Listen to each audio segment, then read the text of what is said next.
ओम नमो नारायण नमो नारायण नमो नारायण। प्यारे भाई और बहनों, आज आपको राजा दिलीप सूर्यवंशी चक्रवर्ती राजा दिलीप की कथा आपको सुनाई जाएगी। उस कथा में आपको त्याग, तप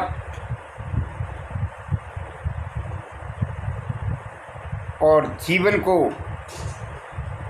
सुदृढ़ बताया जाएगा। राजा दिलीप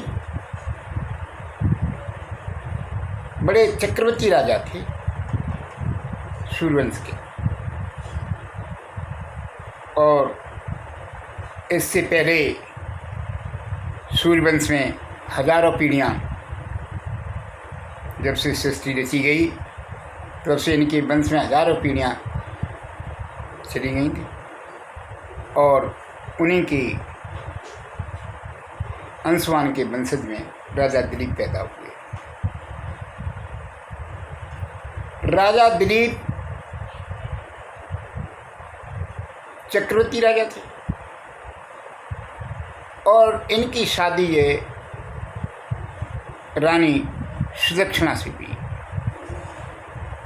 रानी सुदक्षिणा राजा दिलीप अपने राज्य को सुचारू रूप से चला रहे थे, परंतु उनके कोई संतान नहीं थी। संतान की चिंता से राजा और रानी दोनों दुबली पतली सूखती जा रही। प्रजा कहती कि राजा साहब बहुत दुबली पतली हो रही, पता नहीं क्या चिंता सता रही।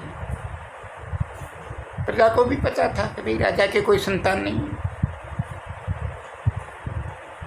तो ये ऐसी कोई एक दिन देवदूत आया, हम पहचान नहीं सके। देवदूत आया राज दरबार में और कहा, हे राजन, आप जिस चिंता से ग्रसित हैं, जिस चिंता से आप व्याप्त रहे हैं,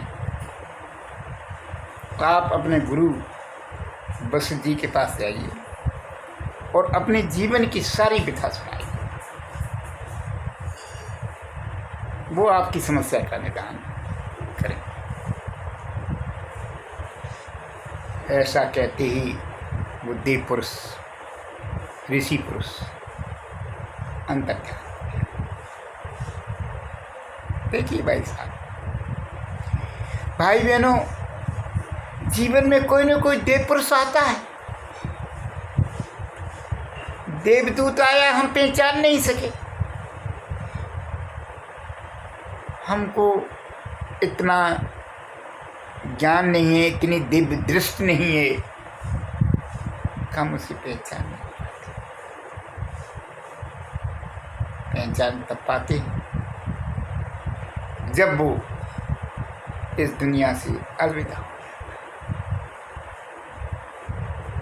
खैर, राजा ने, रानी ने, सुदक्षिणा ने, दोनों ने तय कर लिया कि हम वशिष्ठ जी के पास जाएंगे। वशिष्ठ जी कोई साधारण पुरुष नहीं है, साधारण साधु सन्यासी नहीं है। वो ब्रह्मा जी के मानस पुत्र हैं। उन्होंने सूर्यवंश में इनको भी ब्रह्मा जी ने भेजा, पुत्र वहाँ जाइए और वहाँ उनका पुरोहितकारी का काम करिए, आप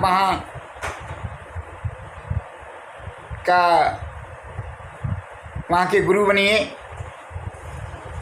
तो वशिष्ठ जी ने मना कर दिया था, पिताजी ये कार्य है, पंडिताई कर्म है, ये अधोगति को ले जाता है। इसमें सच भी बोलना पड़ता है, झूठ भी बोलना पड़ता है। लिहाजा मैं नहीं जाऊँगा। इन्होंने मना किया एक बार, फिर उन्होंने समझाया कि पुत्र वशिष्ठ जी, इस युग में आगे चल कर के स्वयं विष्णु आएंगे, स्वयं विष्णु भगवान राम का अवतार होगा, आपका जीवन धन्य हो जाएगा। इसलिए आप हमारी बात मानिए और वहाँ जाइए आप अयोध्या जी। तो उन्होंने चरण स्पर्श करके पिताजी के और अपने दोनों प्राणी चले आए पत्नी। तो इनकी पत्नी थी अर्जुनती। तो अर्जुनती माता बिल्कुल जंगल में वास था वशिष्ठ जी का। वहीं से संचालन अगर जाते थे राजा के यहाँ से, कभी कभी आते थे, समस्या का निदान करते थे। तो वहीं पर राजा दिलीप और उनकी पत्नी सुदक्षिणा दोनों गए और गुरु जी के चरणों में पढ़ के अपनी सारी पिताई से उन्होंने अंतर ध्यान से देखा। वशिष्ठ जी ने कहा कि राजा, तुम्हारी ये इच्छा भगवान विष्णु ही पूरी कर सकते हैं।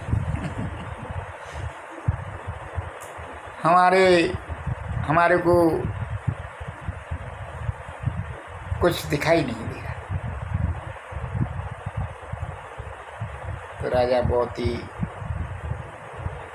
परेशान हुए, मायूस हुए। फिर अर्जुनती माता ने विनय करी वशिष्ठ जी से कि प्रभु कुछ अंतर्ध्यान दे करके इनकी समस्या का निदान करिए। देखिए एक दूसरे के पूरक हैं। तो माता की बात सुन करके उन्होंने अपने योग माया से देखा। तो योग माया के बाद उन्होंने कहा कि हे राजा, आप हमारे यहाँ से गाय नंदिनी को ले जाइए और इसकी सेवा करिए। जब आप इसकी सेवा करेंगे तो अपने आंतरिक आत्मा से, दसों इंद्रियों से आपको ये आशीर्वाद देगी। और इसका जो दही दुग्ध पान आप करेंगे उससे आपके संतान पुत्र। शर्त ये है कि रजवाड़ों से सेवा नहीं करानी है। दोनों पति पत्नी, राजा और रानी इस गाय की स्पेशल सेवा करेंगे। जंगल में चराना, नहलाना, धुलाना, इस प्रकार का सारा चारे का इंतज़ाम, खाने पीने का इंतज़ाम ये राजा रानी को ही करना है, नौकर चाकरों से नहीं। राजा दिलीप ने कहा कि महाराज, जैसी आपकी आज्ञा में श्रोधार है, हम वही करेंगे जो आप कह रहे हैं। राजा है वो गाय नंदिनी को ले आते हैं, अलग उसका सेपरेट अरेंजमेंट, अलग से उसके लिए स्पेशल गौशाला, पानी की व्यवस्था, चारे की व्यवस्था। और राजा रानी वहीं रह करके 24 आवर्स 24 घंटे उसकी सेवा में तत्पर खड़े रहे। और उसको जंगल में चराने के लिए ले जाया करें। एक दिन की बात है कि राजा साहब बैठे हुए थे और नंदिनी गाय वो अपना चारा चुग रही थी, खा रही थी। लेकिन राजा साहब का ध्यान उधर ही था। एक पल उनकी जो आंखें इधर उधर नहीं होती थी। भाई चक्रवर्ती राजा थे, धनुष्वान थी, तलवारें थी, पर बलवान थे। तो क्या हुआ कि राजा की परीक्षा के लिए विष्णु भगवान ने सिंह का रूप धारण करके और गाय की पीठ पे डालते हुए थे। जब राजा ने देखा, हो गाय के ऊपर सिंह है, उन्होंने अपना धनुष्वाण चढ़ाया, धनुष्वाण नहीं चल रहा। राजा ने आवाज लगाई, हे सिंहराज, आप ये दूसरे की धरोहर है, वशिष्ठ जी की धरोहर है, गुरु जी की धरोहर है, इसको मत खाइए। अगर सिंह ने कहा कि ये मेरा आहार है, हमें भूख लगी है, तो राजा दिलीप ने कहा कि प्रभु जी आप हमें खा लीजिए और अपनी भूख को तृप्त कर लीजिए, गाय छोड़ दीजिए। ऐसा कहते ही सिंह ने गाय को छोड़कर राजा दिलीप पर बहुत तीव्र से, तेजी से झपट्टा मारा। राजा साहब वहीं पृथ्वी पर गिर पड़े और कहा, हे प्रभु सिंहराज, अपनी भूख को मिटाइए।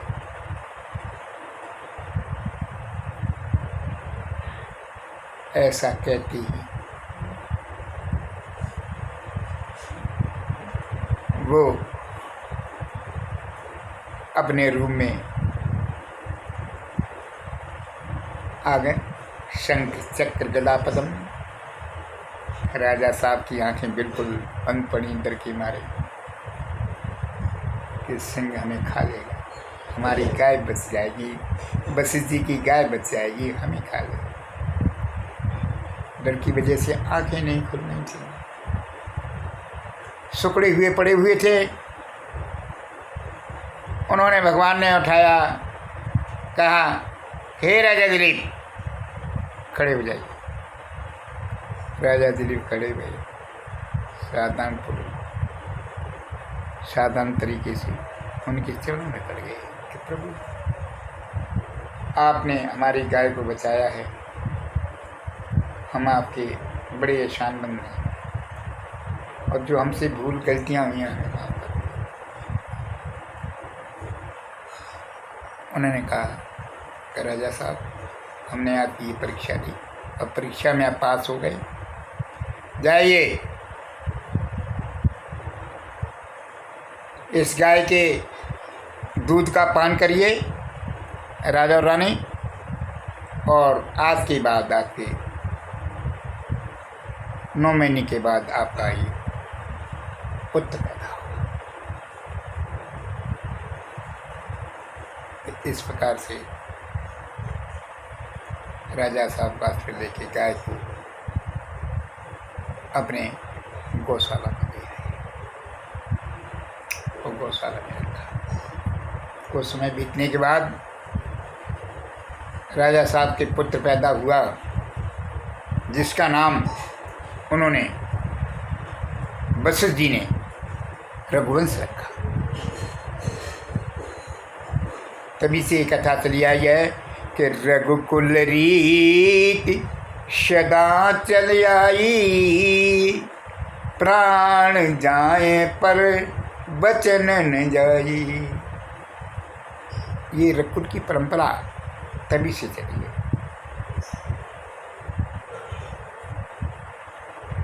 तो गोमाता,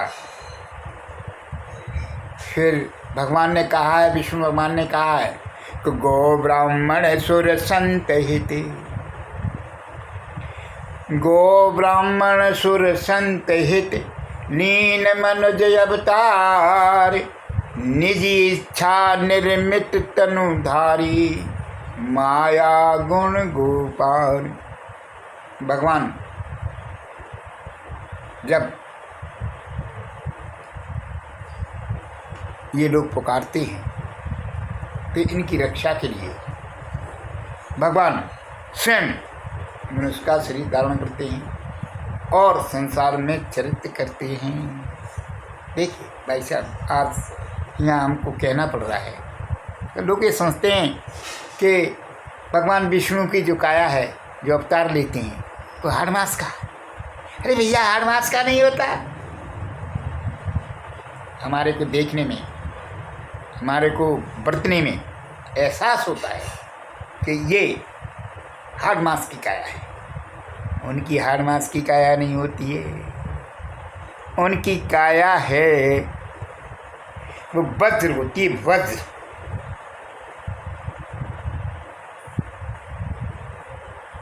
वज्र होती है, चट्टान की तरह।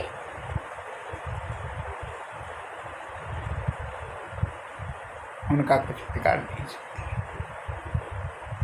जैसे आजकल लोग नाना प्रकार के हथियार चले हैं, कवच पहनते हैं, जैसे बुलेट प्रूफ बोलते हैं, बुलेट प्रूफ वो इस्तेमाल करते हैं कि गोली यहाँ से फिसल के निकल जाएगी लेकिन शरीर को कोई नुकसान नहीं। तो वो तो प्रभु की माया है। उनकी लीला बड़ी अपरंपार है भैया। उनकी लीला, उनका शेष, महेश, गणेश, कोई भी उनकी लीला उनका पार का वर्णन नहीं कर सकता। तो इस प्रकार से राजा दिलीप और सुदर्शना के रघुवंश हुए, तब से रघुवंश परंपरा चली। देखिए भाई साहब, आज का घोर कलयुग है। कलयुग में भी ऐसे संत हैं, ऐसे देव पुरुष हैं जो अपने सही सत्य रास्ते कर सकते हैं और गौ से, ब्राह्मण से, सुर से, संत से जो आशीर्वाद मिलता है ना, वो ब्रह्मा विष्णु महेश उतर आए तब भी उससे नहीं बच सकते। वो उसको माफ नहीं करेगा। कहने का ऋषि मुनियों का वाणी है, सत्य। अब आपको यहाँ एक छोटी सी सत्य कथा सुनाता हूँ अपने जीवन की।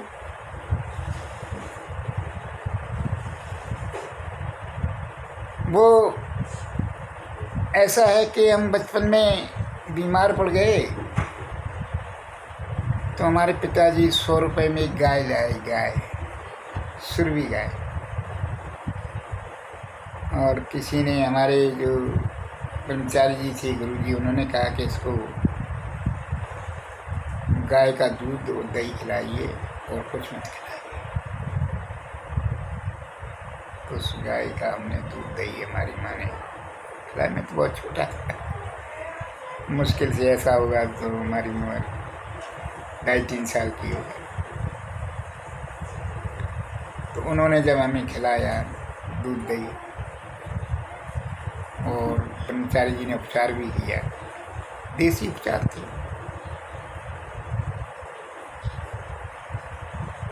ठीक हो गए भाई, संतुष्ट हो गए। उस गाय ने भाई साहब हमारे घर के अंदर, सब कहता हूँ आपसे, कि उस गाय ने हमारे यहाँ 10 पीढ़ी तक एक से एक सुंदर बछड़े वो बछियाँ दी।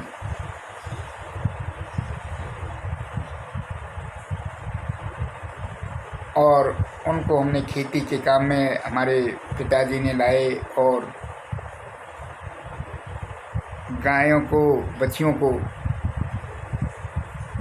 दान भी किया।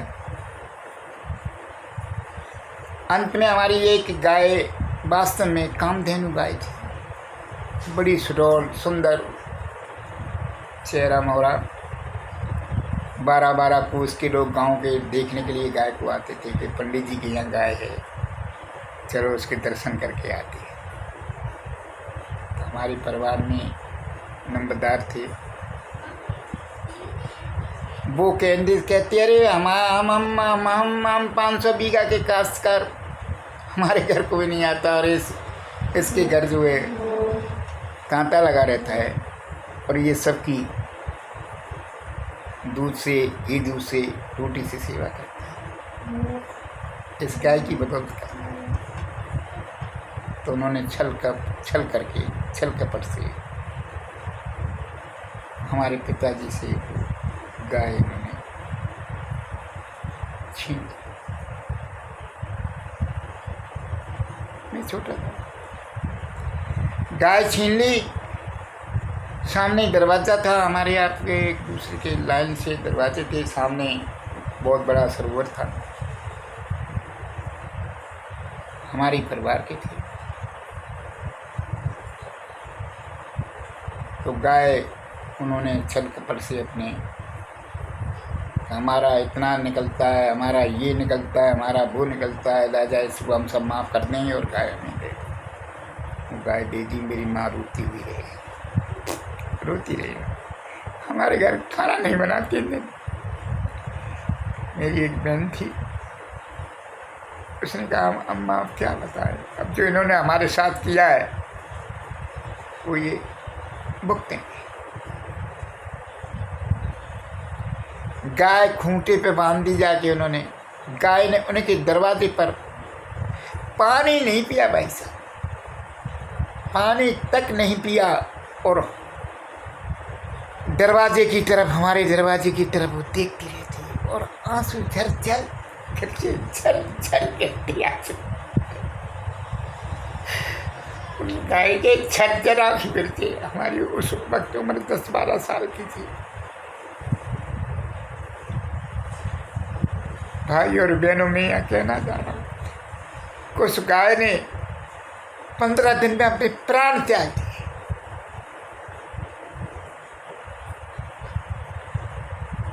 तीन 4 दिन जब गाय को लेते हो गए तो हमारी माँ रोती हुई और पैर छुए हमारी माँ ने, पिता ने, और ये कहा कि नंबरदार हमें गाय दे दो। हमारे दरवाजे पर पानी तक नहीं पी रही है। माँ ने एक दिन उसके पास बाल्टी जाके रख दी पानी पीने के लिए, उसने मुँह नहीं डाला, वो रोती रही। उसके दुख भरी बातें सुन करके मेरी माँ बहुत तड़पती रहती। उसके बाद गाय ने 15-16वें दिन अपने प्राण त्याग दिए। उस गाय को आशीर्वाद